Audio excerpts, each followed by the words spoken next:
5-kilometer run from Cavinti Munisipyo hanggang sa Cavinti Falls. So tara, sarap tumakbo. Let's go! Sir, sunod po ako doon. Oh, good morning! Good morning, sir. Morning po. Morning pa. Morning po. Morning pa. Morning po.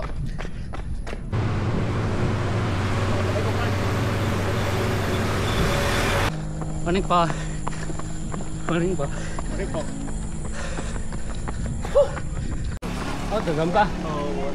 Morning. Agad, aba. Morning.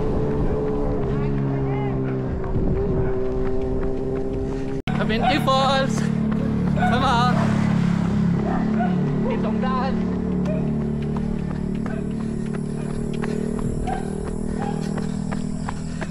After 500 meter from kalsada, wala nang semento, bato-bato na ang tatakbuhan. 500 meter from taas, El Salvador del Mundo. Dito ay nilalagyan ako ng harness para mag-rappelling pababa at hindi kaya ng basta-basta lamang bumaba dito. Oh, release pa. Release. Tuwid lang, dikit ang paa, sir. Huwag titingala. Huwag sisipa sa bakal. Nyam, nyam, nyam, nyam. Nyam, nyam, nyam, nyam. Nyaw, nyaw, nyaw, nyaw. Nyaw.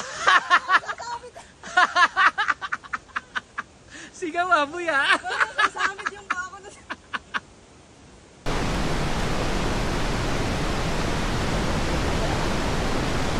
Monkey, talupi.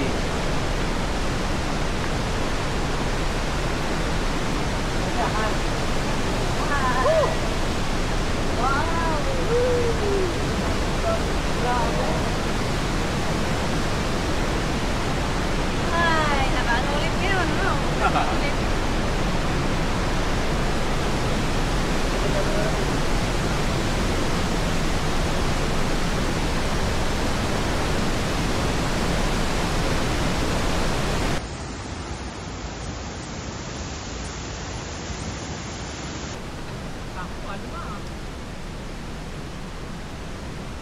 Naisipan muna namin kumain.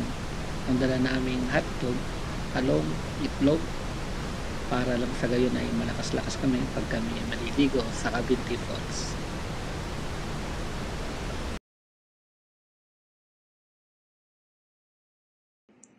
Matapos kumain ay nagpa-picture muna kami, saka kami sumakay ng balsa upang maligo sa Cavinti Falls.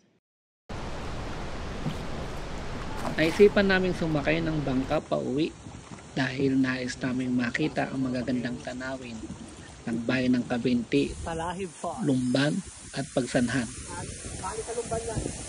Galing Lumban.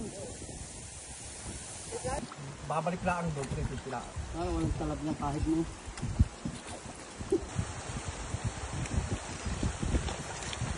Yan eh, sanay na yata yun eh.